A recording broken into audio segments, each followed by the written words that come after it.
Culture. I'm here with the family. Bryce, XXV, Double I, Rome. D-Melo, Gruff Lion, T-Buggy, man. to the greatest sports show on the planet, La Familia. Hope y'all ready for a ride. Can't wait to hear what you guys got to say.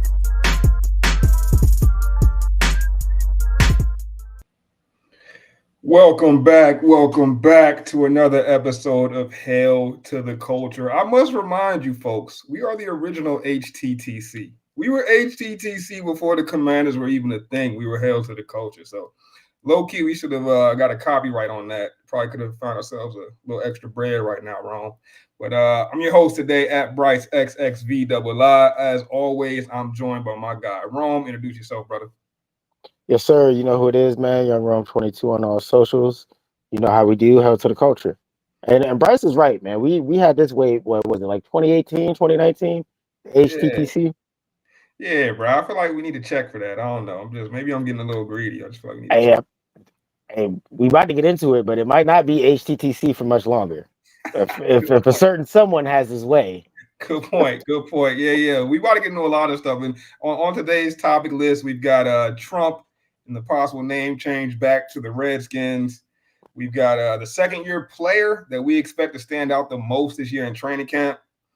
We gotta hit back on those Terry reports, man. Look like there's a chance Terry may hold out, ask for a trade. If you go back to last episode, we did a deep dive on Terry's contract situation, and I did hint at the fact that I thought it might get to a trade request. Looks like we're headed that way. We're gonna see though. And then we've got top 100, bro. Frankie Louisville, number 70. We'll discuss if we think that's too low, too high, or right where it should be. So let's jump into the first topic today, Rome, and that is Trump and his announcement that he don't like what's going on right now. The big man in the big house, he don't like what's going on right now with the team moving to DC, all that he's claimed he's done to facilitate that move, and with the name not coming with the team. He wants the team to be Redskins. He's saying if it's not Redskins, he might do something to affect the eventual move to the nation's capital for the stadium. I gotta get your opinion on this, Ron. What was your first thoughts about this? How you feeling about it now? Do you think it's a possibility, man? Give me the whole spiel. Man, my initial my initial reaction, bro, was to laugh, bro. Like I'm not even gonna hold you. Like it's a crazy world we live in. It's a crazy times to be in America. You know, but here we are where the president is saying that he is threatening to block a potential new stadium in the nation's capital because the team doesn't have a name that he likes, which is just wild to me. So when I first saw it, I had to laugh a little bit, but then once it really started to sink in, bro, I started to get annoyed, man. I started to get a little mad even. And you know why, bro? Because we've had this podcast, like I said in the open, since about 2018, 2019. I'm so over a name change, bro. Like I don't care if it's the president, the Pope, the Queen of England, the King of the royal family. I don't care who wants a name change. I'm over it, bro. We're the Commanders. Josh Harris has already said in February he doesn't plan on changing. He thinks the name is starting to catch on and all this. I don't have time to go back and try to rehash a new name or get the old name back. I think Trump is just really trying to rile up a certain group, his base in particular. I looked into it a little bit, right? Because at first I was like, it is federal land. Maybe Trump does have the power to really say, y'all can't build a stadium here. But apparently, Joe Biden leased the land for the next 99 years before he left office. So this is really just a big ass smokescreen. Like he's saying this and he can't really do it. Like it sounds like he can, but he can't really do it. So not much from what he's saying is even gonna come to fruition. But I don't know, man. Like I don't want to go backwards. I've grown on the Commander name. I'll always love the Redskin name. That'll always be the history. Me and you have had podcast upon podcast about the meaning of the name and what it means to the fan base. But this is just a smokescreen. So don't let Donald Trump get y'all's hopes up. I know a lot of you out there are very excited right now. Like, oh, we're gonna go back to Redskins. It's not gonna happen. All right, it's not gonna happen. Yeah. Yeah, I think you're making some good points there, man. And I think I'm with you, brother. And I don't think I know I'm with you, man. I am also over a name change, and I feel like Trump must have some inside information. You know, there these political folks are constantly running polls and doing studies and trying to figure out things, right? And I feel like he must have some information that tells him that a uh, certain side of the aisle, right, a certain level of partisanship is focused on this issue in one way, and the opposite side of the partisan aisle it feels a totally different way about this issue. So he just uses it every once in a while when he's trying to rally folks, like you were getting at, right? Um, I feel like, and this is not just individual to Trump. I feel like politicians do this all the time, right? Shit getting hot in the kitchen, you know, it's getting a little crazy. There's some real issues going on. Let me throw something out there to distract the folks, just to make sure my folks are still my folks. You know what I mean? Let me just throw them a bone Big real quick, facts. get them talking, get them discussing something that really doesn't matter in the grand scheme. Bruh, Commanders or Redskins name matters nothing to the outlook of the country. Like, let's just be honest, right? But I feel like you got to do that as a politician. They feel like they've got to do that sometimes to distract, and also to just make sure that to verify the data. Let me make sure the people that are still my people are still my people, right? So it's interesting, and I hate that our team is being used as a political ploy. But Right. at the same time, like I feel like there's two types of fans here, right? I feel like you've got the fans that just don't care, and if you're a fan that doesn't care, you're one of two things. You're either one, a smart fan, and I'm not saying the fans that care about the name are dumb, right? I'm not saying that. I think there's probably some smart fans that really care about the name. I'm gonna get to what kind of fan you are in a second. But if you no longer care about the name change, you're either a smart fan or you're B, a young fan, right? Because the young fans, they didn't have the same tie to the Redskins that folks that saw them win championships, saw some of the legends, saw the Hogs. They're not going to have that same tie, right? If you care, if you in this moment care deeply about the Redskins name change, right? If this very moment you will feel so connected to it, you're one of two things. You're either clearly on one side of the partisan aisle, like you are committed to that side, so it don't even matter about the team. You might not even be that big of a fan of the team, but if you hear something that's going to rally you, you're going to get rallied. Or two, you're an old fan. Hey, some may say I'm old at this point, right? The YNs call me Unc now. You know what I'm saying? Yeah. I Yeah. get You've big hit bro, that. I You've get hit Unc that treatment age. from the YNs, right? So maybe some think I'm an old fan, you know, 90s baby. I don't think I'm that old, but hey, you're an old fan if you really feel tied to this, right? And you could still be a smart fan if you're an old fan, and that's the reason you're tied to this, right? But I think there's like a clear line drawn in the sand at this point, and the folks that really care about the name change, check the DOB. Guarantee you they born in the 70s or later, 70s, 60s, 50s, right? We talking about boomers. So shout out to the boomers that still care about the name, but for me, it's a non-issue. I'm with you, Rome. It could be Commanders, it could be Redskins at this point. As long as the shit is burgundy and gold, I'm a root for them. Nah, yeah, man, we're definitely on the same page, and I agree with you about the older generation. And it's not even that I could understand. I do understand why the old generation could get galvanized by this, but it's disappointing because it's like I said, it's just a smokescreen, right? Like the reality of the situation is the season's going to kick off and they're going to be the Commanders, right? So Trump and that side of the aisle and everybody can toss that around, and you hit the nail on the head, bro. Like there's a certain list that people. We don't have to get too much into that because that's outside of football, but people have been clamoring for a certain list, right? And on that list is not the Cleveland Guardians or the Washington Commanders. You know what I mean? No, that's a fact. Maybe Dan Snyder might actually be on that list somewhere, but that's neither here nor there. But you know what I'm saying? The name changes aren't on that list of things that people have been asking to be released. So the timing of this is hilarious. I've seen other senators and political people tweet and make statements talking about Cleveland Indians, Washington Redskins.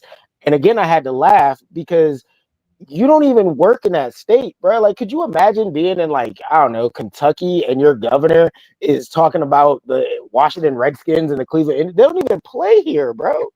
Like you a poor person in Kentucky, and you got your representatives clamoring for a team name that don't even play where you live. it's crazy work. The way that they fool people with this type of stuff is hilarious to me. Maybe it should be. Maybe I should take it a little more serious, but I find it a bit comical. Hey, well, Rome, it wouldn't be me if I didn't come with a good conspiracy theory, right? And I did just break down the two different like segments of fans that could be interested in the name change to this point. And one of those segments of fans will be old fans, right? We talking about fans born in the 70s, the 60s. And I hate to call you old if you're born in the 70s. You're really not old in the grand scheme of human life. But to me, for the sake of this argument, you old. So if you're born in the 70s, 60s, 50s, and you feel very tied to this, you have one thing in common with our owner, right? Our owner was also born in one of the 50s, 60s, or 70s. Not too sure which one, right? But our owner is an old fan. And our owner is a real fan. Like he grew up in the area. He grew up rooting for the team. And you can even see with some of the smaller moves he's made. Like, look, the jersey change. We went back to the old school original jerseys, right? So he's trying to sprinkle in some of that, Skins originality in there. At the same time, I just want people to keep in mind they did have a meeting at the White House with the ownership group, right? They were looking very, very chummy while they posed next to Trump with a Commander's jersey that Trump held up with the 50, what is he, 52 or whatever, 50, whatever it is. They had his jersey held up, right? They had a Trump jersey for him made.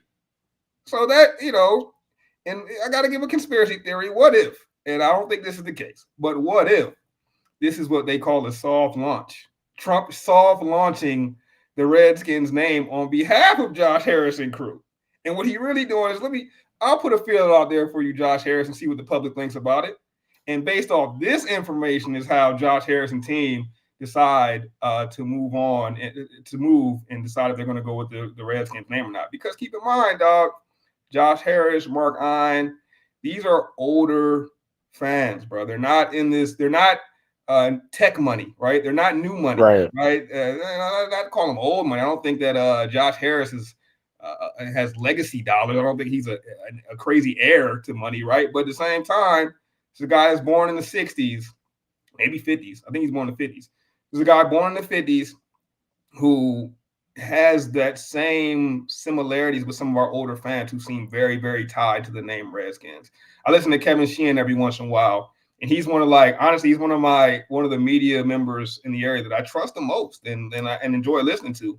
But he is very tied to this name change and the name Redskins. And, he's an older fan that saw the glory days. So just throwing that conspiracy out there, man. This could have been a soft launch for Trump, and maybe in Harris and I and all those guys are all in on it. They knew this. They knew this announcement was coming from Trump. Who knows?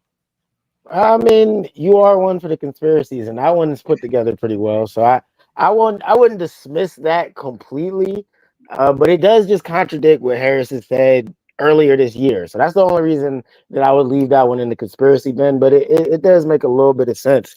I just feel like at the end of the day, it like we've already said, like as long as it's burgundy and gold, fans are probably going to show up either way. So the name change is kind of just a moot point. I think Trump is really just co-opting this for a political distraction. Yeah, no, I don't. That's how I feel about it too. But I will say, last thing I'll say on this is if it's being talked about at all, it's still a thing, right? If it's still in the universe, right? And I think that's the thing that I don't want to say. I don't want to speculate on too much. Obviously, I gave a whole crazy conspiracy just now. I don't want to speculate too much on what it means that it's out in the universe, but it's not going to bed. And I wouldn't be surprised if we end up discussing on this show again down the line. We'll see. Now, the last thing I want to say is I'm sure that there's a ton of Commanders fans that are Trump supporters or whatever you want to call it, right? If I'm interested to know from those fans, if Trump were to block the RFK Stadium, right? If Trump were to literally prevent the team from going back to DC because Josh Harris refuses to change the name, or the NFL doesn't allow a name change back to the Redskins, how are you feeling about Trump then? And I know a lot of people are probably still going to, side with the president or whatever. But to me, from where I'm sitting as a Commanders fan, as a United States citizen who is a loyal Washington Commanders fan, I'll be pissed if we can't go back to RFK because of a silly name change. Like that would hurt me as a fan. That would not be something that would make me support a guy like Donald Trump. Not that I would anyway, But you know what I mean? That would just be another thing for someone like me to be like, I'm interested to know from the fans really, like, are we really okay with the president stopping us from going back to our rightful home? Like Josh Harris and them have done everything possible to try to get back. I said it last show, they've built a ton of good faith. Getting the stadium back in RFK is probably the biggest thing that they've done. And for Trump to potentially block that over a name change, I don't know why fans would take kindly to that. That's a good point. And here at Hail to the Culture, man, the culture supersedes all sides of the aisles, right? Yeah, We supersede that's the all. aisles. So hey, we got fans as Trump supporters, fans that's be it Harris, Biden. We got fans on every side of the aisle. So let us know. Let us know. Chime in the comments. Let us know what you think. Like, would this sour you if you're already against Trump? Does this sour you even more on Trump if he blocks the move because of the name change?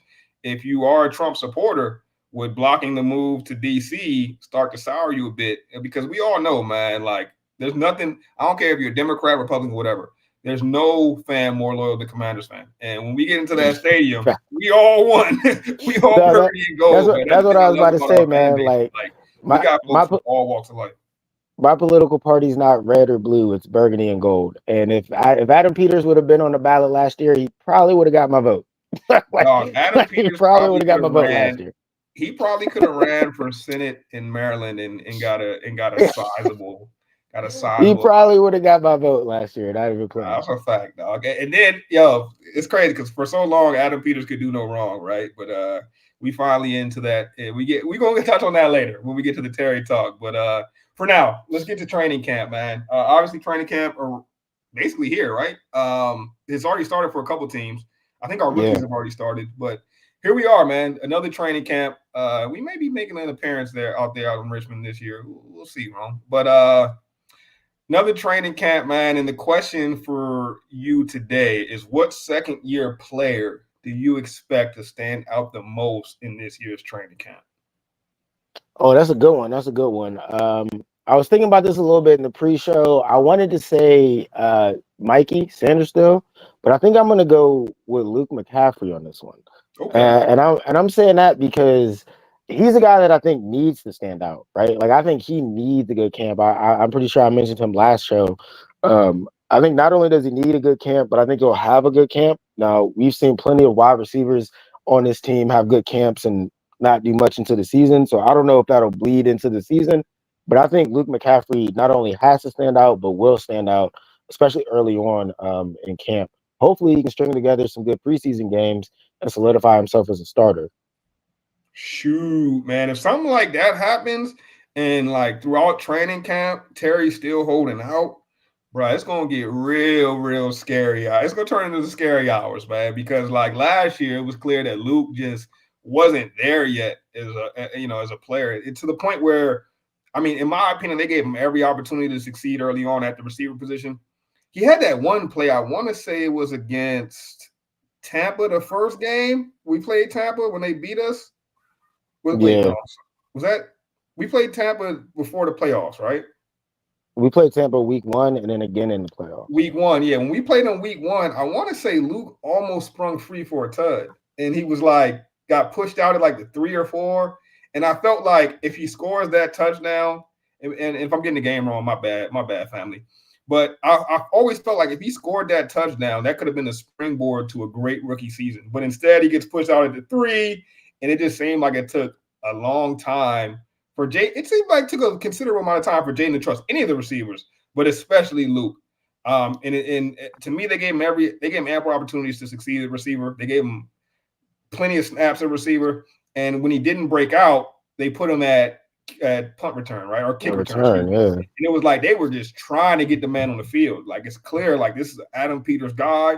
He needs his guy to hit. He wants his guy to hit. Like we'll see. I think he's going to get ample opportunities again. And I like that. I like that choice, but I do wonder what that could do to the whole McLaurin situation that we'll get into later. But you see Luke pushing for starter level snaps this season.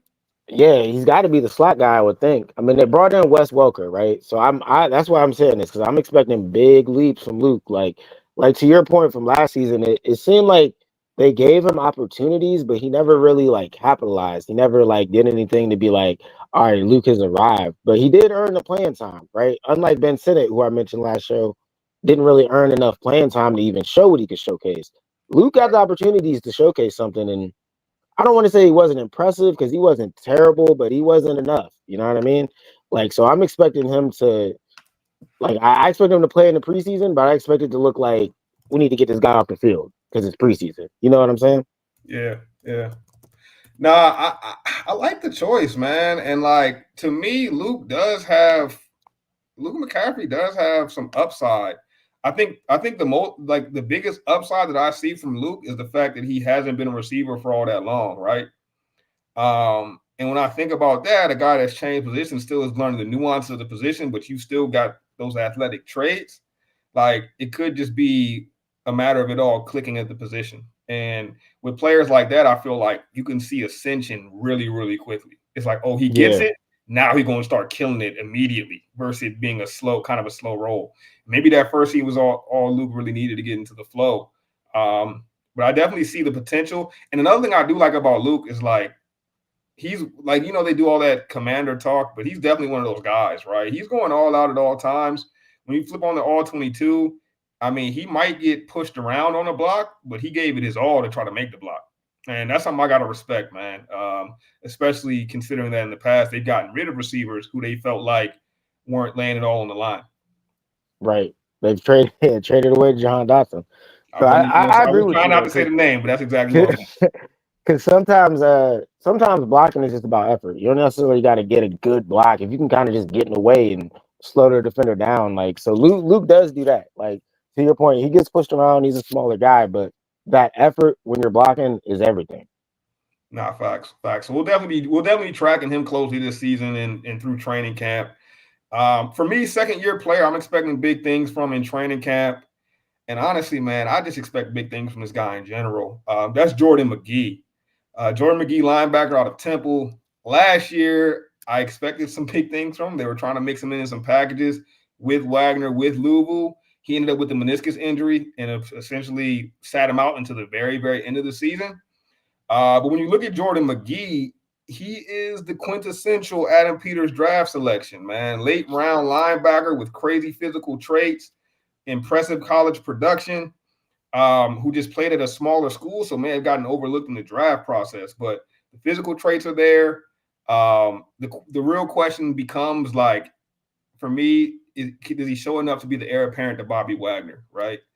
Um, and if that's the case, then I think we're in a really good spot. If we see a few more 4 linebacker packages this season, that means they're making a concerted effort to get McGee in there. And what we got with Bobby Wagner is great right now, right? But we all know it's a ticking time bomb, right? As great as Bobby is at the moment, like his production could fall off a cliff 1 year out of nowhere, right? He still got just enough athleticism to do everything he's got to do right now. But having that heir apparent is going to be very important for this defense. And I do believe that Jordan McGee can be that. And I don't know, man. When I watched him early last year, then when I throw on the tape from Temple, and then when I throw in the fact that like Adam Peters is credited with drafting like players like Fred Warner, and what's the other fast LB Greenlaw. Greenlaw, yeah, Greenlaw, they like had some these dogs over fast there. LBs that aren't super high picks that Adam Peters has proven the ability to find later in the draft. I feel like that's who Jordan McGee is. So I'm expecting huge things from Jordan McGee this training camp. Yeah, nah, I mean, I've been hearing a lot about him as well. He's got heavy expectations though. Everybody keeps saying the same thing. The heir apparent to Bobby Wagner, and I just feel like those are awfully big shoes to fill. But he's a guy that I will definitely be keeping an eye on in camp and in preseason. Because you're right, the better he does, the more time he'll see. Because Wagner, he's entering that Von Miller stage, right? Where I feel like they're gonna want to keep him fresh. So I feel like this season you could see a situation where maybe he's playing a few less snaps. Maybe he's not an every last snap guy just to keep him fresh throughout the year. But you can only do that if you feel comfortable with McGee out there. So I think his growth is going to be a big deal in this training camp. Right, right. And we made leading up to this pod, we made a lot about the lack of edge rusher presence on the team, right? We made a lot of like, hey, why haven't they added edge? What's the plans there? What are they thinking? Is it going to be Big Kinlaw on the edge? Is it going to be like who's going to be it, right? But I think if Jordan McGee can become what we're hoping he becomes, right, then I think that takes a lot of pressure off Lulu and him having to play that MLB position, right? And now if you look at a situation where you got Bobby and McGee being the tandem in the middle of the defense, and now Lulu can really be that chess piece that he is. You can move him off ball here and there, put him on the edge even more this season, which I felt like he did a great job last year.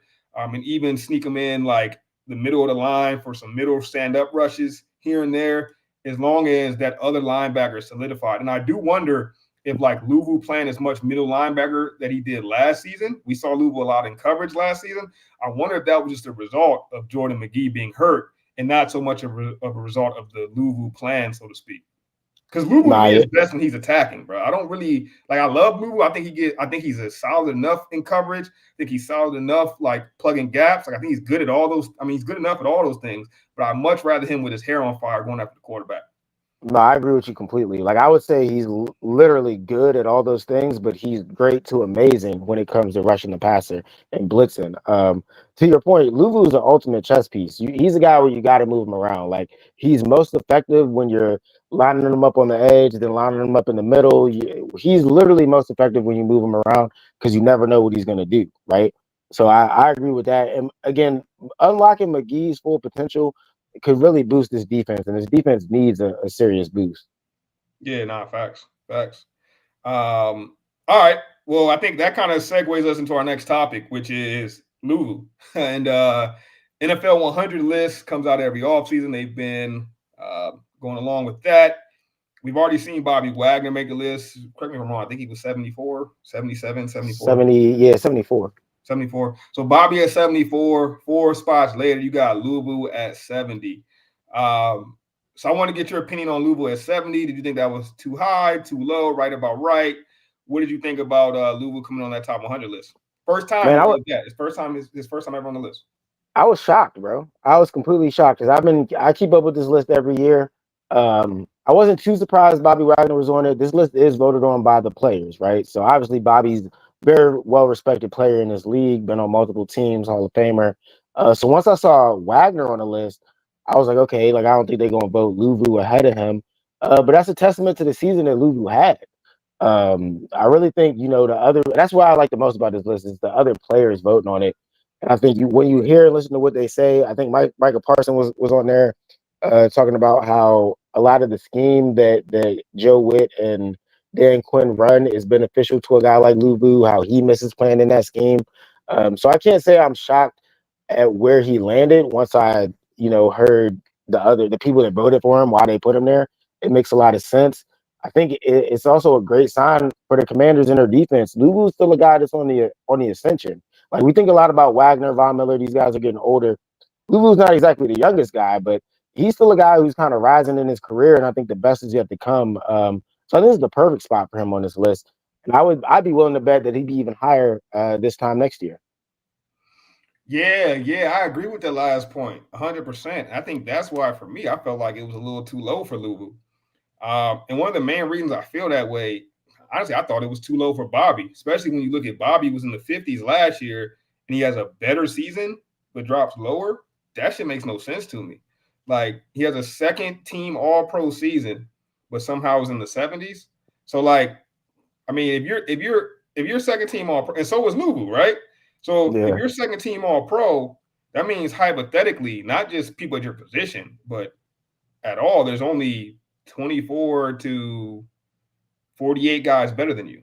You know what I'm saying? Like, how does my man end up in the 70s? How do they both end up in the 70s?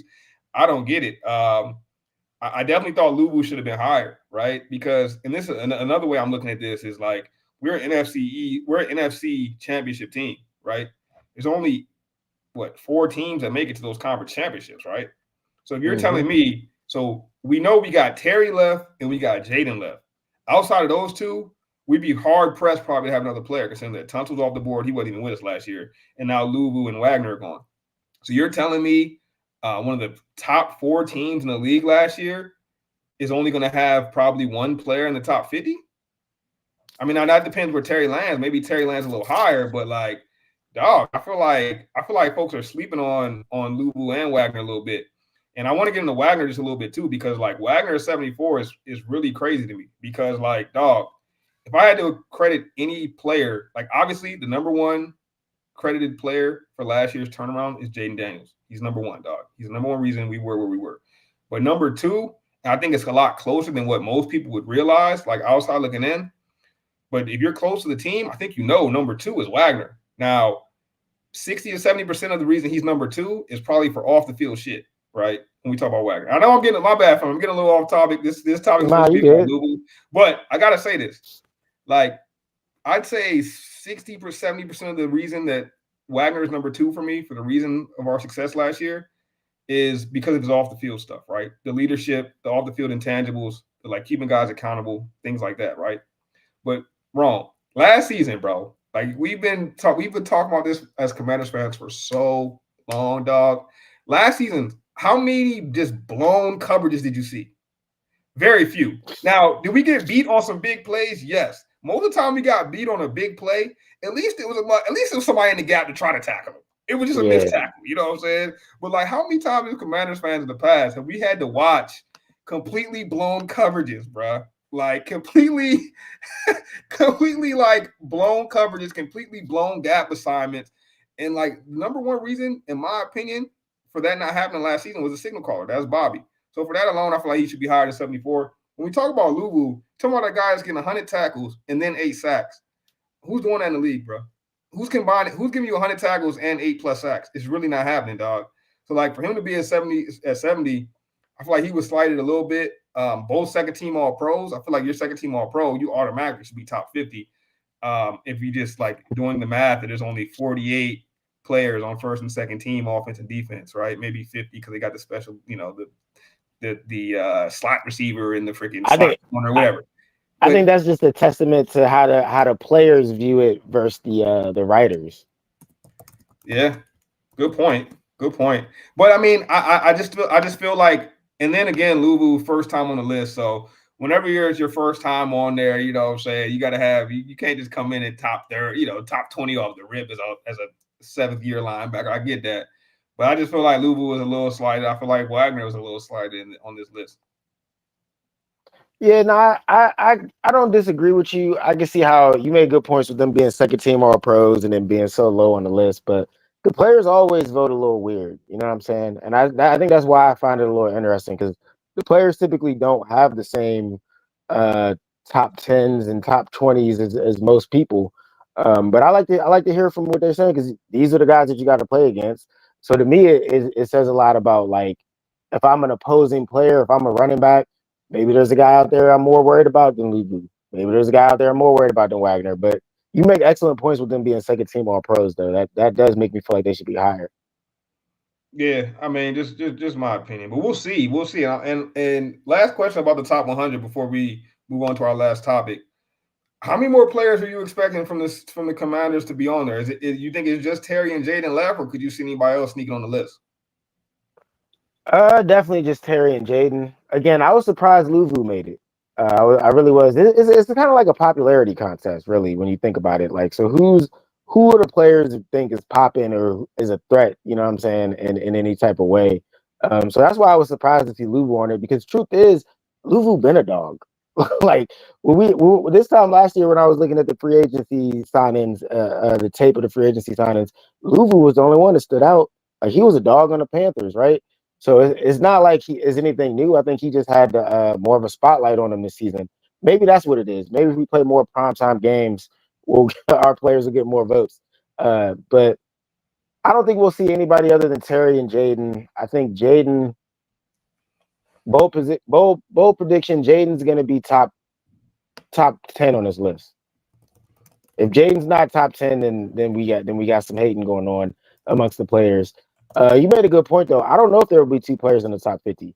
Terry is, we're about to get into it, but Terry is constantly disrespected and constantly overlooked. Who knows, though? Maybe if he's in the top 50, he asks for another mill. Facts though. And just before we leave the top 100 conversation, do you think there's anybody else from the team that deserve to be on the list? That's tough. Nah, not from last season. I got one I feel like should be on there, and if there are two guys that they end up being on there, and this guy's not, I will be a little disappointed. But I feel like Mikey Sanders still deserved to be on the list, bro. He was the best player by far in our secondary. He made some prime time plays in the playoffs. And if Cooper DeJean and or Quinyon Mitchell are on the list, when Mikey gets snubbed, I'll feel a little slighted. So I feel like if you just trade him out for one of those guys, he's getting the same publicity as them. You know what I'm saying? I felt like early on in the season, you could say he had a couple struggles, but man, down the stretch, this guy was lights out for us. By far, our best corner for the entire season. I definitely think he would be deserving, or if he's not, top 100, he like 101. But I just feel like he's deserving. Yeah, I would say he's an honorable mention. To be honest, bro, to me, the only thing that separates Mitchell and Sanders still right now is, like you said, Sanders still, he took a few games to get his feet under him, right? Like he had a couple lumps. Mitchell was a little bit more consistent throughout the season, but I don't think there's a huge gap between those two at all. Nah, agreed. All right. Hey, maybe in a couple weeks, once this list is over, maybe next week's pod, we'll come back with a topic. Who do we think, like predicting who's going to be in the top 100 next season, right? Also, last thing on that Sandersville part, to be fair too, bro, like Sandersville came into a cornerback room that was a hot mess, right? Like he was told he's going to play slot, then he's playing outside. Benjamin St. Juice is your mentor. Like, nah, come on. We had to trade for people. We had to revamp the whole cornerback room. Mitchell went into an ideal situation. You already got Darius Slay. You got a hell of a coach that's coaching the DBs, hell of a D coordinator. So, complete two apples and oranges in there. No, that's a fact. Well, let us know in the comments. Like, do y'all feel like Luvu at 70 was too high, too low, and do you feel like Bobby Wagner at 74 was that too high, too low? I love to know what the fan base, the Commanders fan base feels on this one, because again, like we're kind of on opposite side. I think you feel like Luvu was right around where he should be, maybe even a little too high, and I feel like he was too low on the list. So let us know what you think. All right, let's move on to our last and final topic for the day. If you tuned in last pod, we went into this probably for like 40 minutes straight on the Terry situation, but new information has come out about that, so we got to address it one more time. Rome, can you give us the update on the report that came out today regarding Terry? Yeah, there was a Fox Sports reporter whose name is slipping my mind right now. I head to my Twitter to check it out. I posted it there. But he came out with a report where he has a source who is saying that Terry is basically locked in. I'm paraphrasing here. Terry is basically locked in, trying to get a long-term deal. He's going to do whatever he can to secure a long-term deal, which me and Bryce alluded to on the last show. The length of the contract is more than likely going to be the holdup as opposed to the dollar number, the dollar amount. So with that new information coming out, I guess neither me or Bryce are surprised by it. But Bryce, do you think, because you alluded to it getting to the potential trade, do you think that this is the first sign of it getting that far? And do you think that Terry will actually show up tomorrow for camp? Dog, you know me. I thought the first sign of it getting that far was that damn press conference he did at the Eastern Motors event. All right, where he stopped for a minute after letting everybody know that their job is their credit. He stopped for a minute after that to let the people know that he ain't happy. Terry is disgruntled for sure. So to me, that was the first. I think a holdout was coming. Last episode, I told you I felt like a trade request was coming. Now I'd put that at like, I don't know, plus 100. Like that's the betting odds. Like I do think a trade request is getting close to imminent.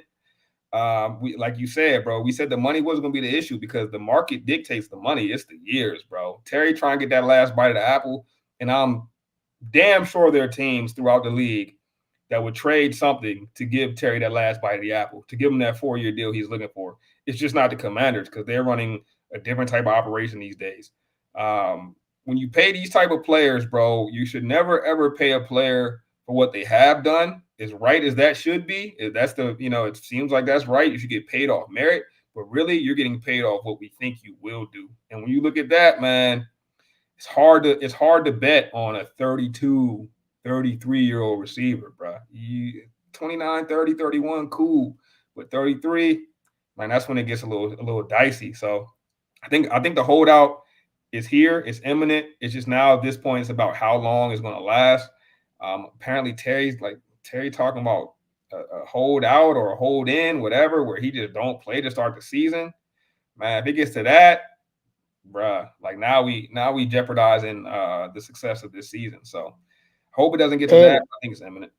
to be completely fair, too, the report also talked about how Terry isn't trying to break up the team, isn't trying to mess up chemistry or anything like that. So it sounds like Terry's just taking it day by day, waiting for Adam Peterson them, to give him a new offer.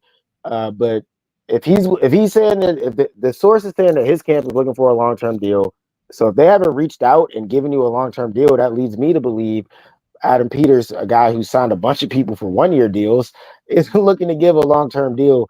So I'm officially with you, Bryce. This is getting scary, right? We've officially entered the scary hours, and this could end up in him asking for a trade. The Commanders have been steadfast in saying they're not going to trade him, and I don't think they do this season. I think when push comes to shove, the worst case scenario that this could play out as is he does a hold in for camp. Terry's not the kind of guy to not show up, right? I think he shows up similar to Michael Parsons at the Cowboys camp today.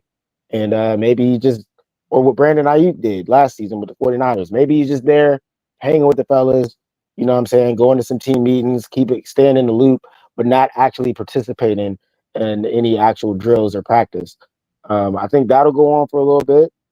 Maybe they can get to some small resolution where Terry does accept a small extension, but I'm starting to feel like there's no way in hell, no chance in hell, to quote the Vince McMahon song, that Adam Peters folds in this scenario. Like I don't think he's going to give Terry a long-term deal, no matter what.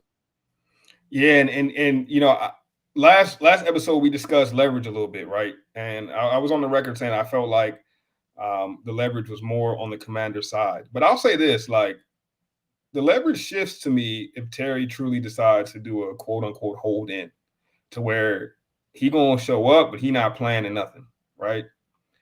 To me, if that's the case, you almost have to trade him. He's on the, like, you literally have to trade him. If he decides like I'm not playing this whole season, like I don't He know won't if you do would, that. I don't know if technically, I don't know how the contract language works. If technically he would still be owed a year to the Commanders, I'm guessing he would.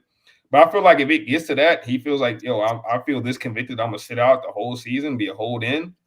Then like, bro, I think you got to trade him, and I think the leverage then shifts to Terry, and it's basically whatever he wants to do. Because like you're on your last year of your deal, I get absolutely nothing if you just sit out for the rest of your life. If you're that convicted, right? And that's the crazy thing about leverage is it can shift in an instant. And if he's truly committed to that, I think we do see him get traded. So I think as far as like what happens from here, the ball is in Terry's court at this point, probably more than it is the Commanders. And I think just based off what we feel like we know about Terry, the good guy that, like, he's obviously a good guy, but the team guy, the everyone put everyone before myself guy that I think everyone feels that he is, which no one should be in business, right?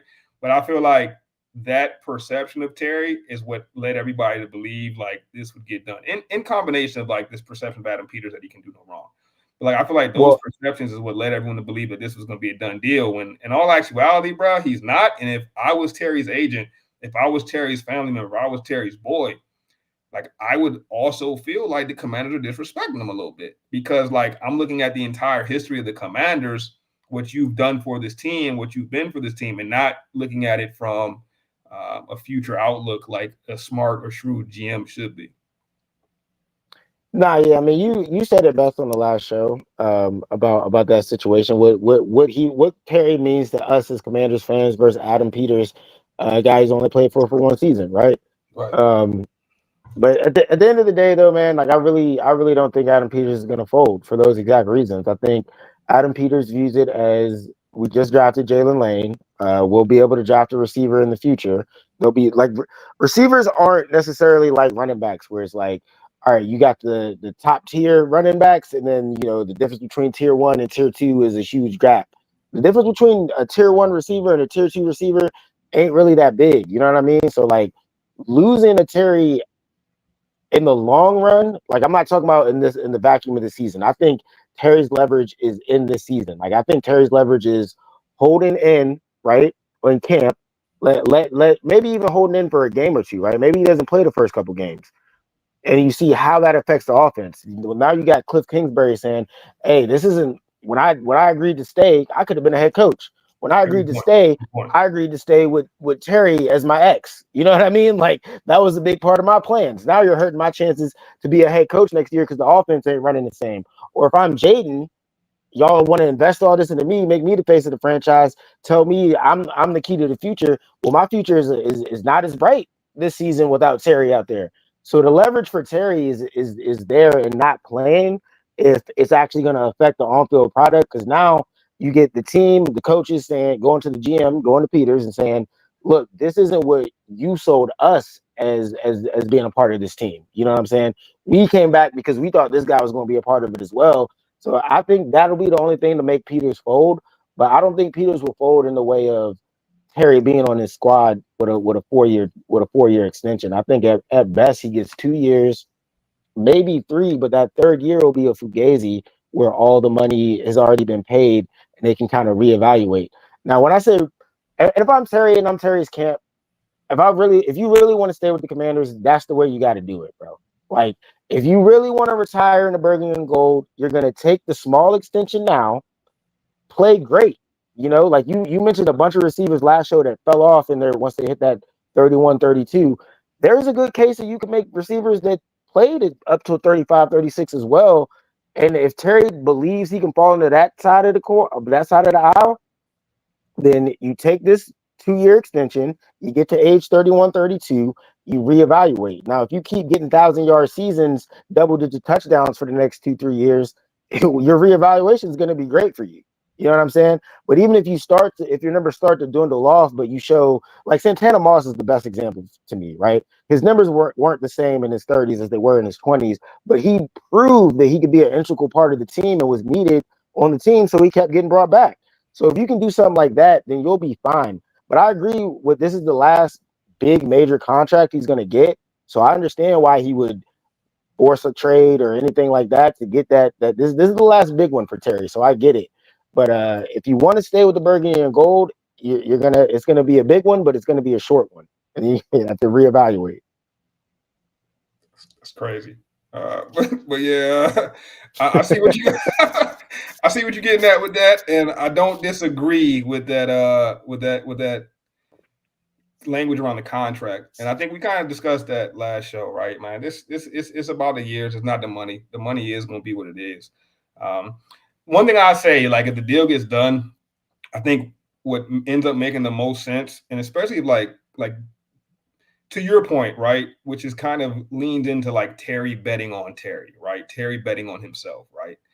I could hearing you discuss that and break that down, I could foresee a situation where Terry gets like 2 of the years guaranteed, and then the third year is like team option, right? To where it's Right, like 32 per that last season's team option. I'm gonna ball out so hard for these two that y'all are not gonna be able to cut me in the third. Like, you know what I'm saying? Y'all, right, I'm right, gonna be too important for y'all to get rid of me, right? But then I also think that leans into the conversation we were having earlier, which is like, dog, if Luke McCaffrey or Jalen Lane, brand new face, ends up being a dog, then like that puts that plan for Terry at risk. So I definitely I hate picking sides in these situations, right? But I think the natural side to pick if you're like you watch the team for the last 5, 6 years is to be on Terry's side here and want him to get his bread, want him to get his paper.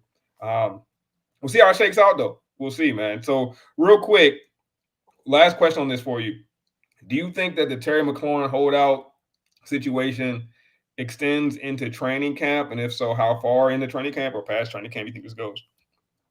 yeah, man. I was really hopeful that a deal would get done today, but then the new information came out about the anonymous source and him potentially going for the trade if it doesn't change soon. So now my new date, I'm gonna give it to July 31st. I'm gonna give it the rest of this month. Um, Adam Peters does have a history of doing deals late from his time in San Fran.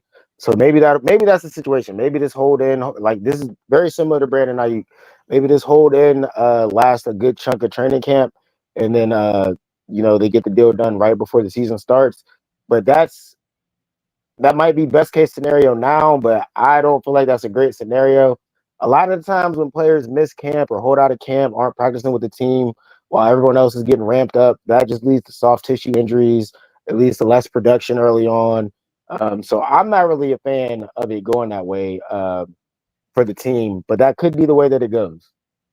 Yeah, yeah. I think that's what we're headed to as well. Um, and like you, like if a deal doesn't get done in the next like couple days, I think this gets long, drawn out, and ugly. Um, so I'm gonna say that this doesn't get resolved until after training camp if we don't see a deal here in these next couple days. It'll be interesting to see what Dan Quinn and Adam Peters say. They should have a press conference tomorrow. Everybody arrives tomorrow.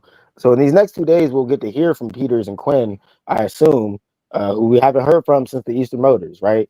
So Terry, not this is another thing I wanted them to avoid is negotiations through the media, because now we've all heard Terry's side, right? We heard it straight from his mouth. We've heard it from sources. We've yet to hear from Adam Peters and them to have a rebuttal other than they don't plan on trading them. So we'll see what happens. Hey, bro, I've watched enough. It's only been a year, but I've seen enough Adam Peters and Dan Quinn to know they're gonna say a whole lot without saying anything at all. They are Yep. experts at that. So I don't expect to really learn anything from anything they say. I think the most like real time information we're gonna get is what came from Terry at Eastern Motors commercial day.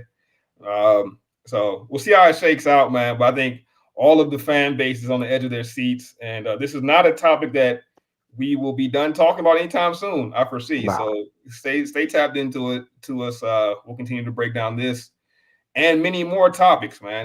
Rome, anything before we get out of here? Nah, man. Stay tuned, man. It training camp is here. It's training camp week, so we're gonna be hitting y'all at least once a week. If something happens with this Terry thing, who knows, man? We might pop up with an emergency pod. Nah, it's a fact. It's a fact, though. Yeah, we popping up the day he signs. If he signs on a random, I don't care if he signs at 2 a.m. Rome, I'm hitting your phone and we logging in, bro. Nah, definitely. All right, well, you know how we end each and every show, my guy. Hail to the culture. Hell to the culture.